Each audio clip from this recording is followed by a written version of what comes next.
संयोग उनका 30 वर्ष तक उनको भोग भोगने थे। 30 वर्ष के बाद फिर पलटा मारेगा जीवन और वो महान भक्त बन जाएंगे।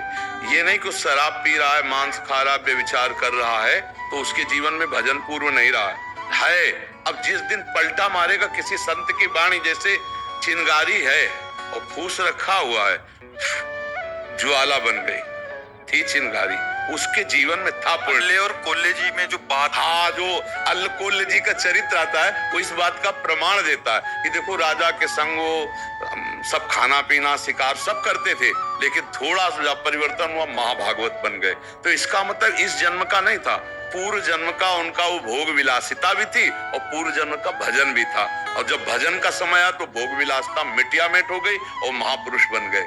और जब भोग विलासिता का समय आया तो एक भी भजन नहीं करते थे, बस ऐसे लगे हुए थे। तो ये भजन कभी व्यर्थ नहीं जाता। आप 10 बार नाम ले लिए राधा राधा, ये अब आपको उठाएगा, आपका कल्याण करेगा। तो जीव का कब कहाँ कैसे समागम हो जाए, जैसे हमारे भाई बहन भारत के सुन रहे हैं और बदल रहे हैं, तो इनका पुण्य है। इसीलिए हम कहते हैं तुम्हारा धन्यवाद, हमारा नहीं, आपका धन्यवाद। अगर आप हमारी बात ना माने तो हमारी बात का महत्व क्या होगा।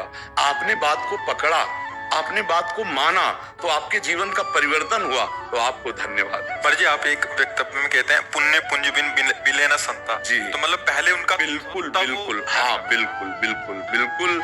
इसमें 2 विभाग किए गए, एक है पुण्य पुंज बिन मिले न संता और एक है अवमय भाव भरोस हनुमंता बिन हरि कृपा मिले नहीं संता। तो ये बात है कि हमारे कहीं ना कहीं कोई पुण्य, अब जैसे आप भाई कहीं विदेश में रहते हैं और इन्होंने बताया कि हमारी कोई श्रद्धा नहीं थी और फिर अचानक श्रद्धा बिना कैसे सत्संग सुन लिए, ये विचार करो। जब संतों से श्रद्धा ही नहीं है तो फिर सुने कैसे।